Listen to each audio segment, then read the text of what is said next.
नमस्कार, मी रामेश्वरी गोपाळ प्रधाने.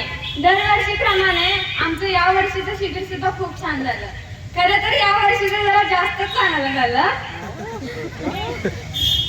आणि या शिबिरामध्ये आम्हाला फक्त ध्यान, लेझिम, लाठीकाठी, डान्स हे तेवढं शिकवलं जात नाही, तर समाजात आपले चांगलं व्यक्तिमत्व कसं घडवावं, समोरच्याला तो कोणत्या जातीचा आहे, तो काय आहे ह्याच्यावरून जज न करता तो एक चांगला माणूस आहे आणि आपण त्याला कसं एक्सेप्ट केलं पाहिजे हे आम्हाला शिकवलं जातं इथं. आणि मी या शिबिरामधून शिकलेली सगळ्यात महत्त्वाची गोष्ट म्हणजे मी कुठल्या जातीची नाही, मी कुणा ह्याची नाही, मी कुणा त्याची नाही, मी फक्त आणि फक्त एक भारतीय आहे आणि मला याचा खूप अभिमान आहे.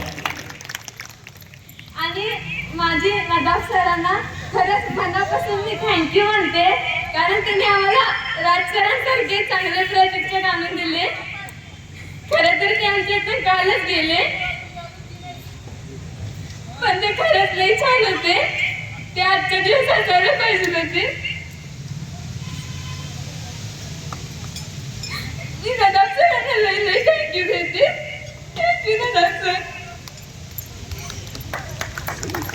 खूप छान, खूप छान. आणि सरांचं गाणं तुला अजून आठवत असेल, माझं लगीन लावू नको, माझी शादी करू नको, आहे की नाही? हा, आज आता ना राजू मुलाने सर ऐकताय की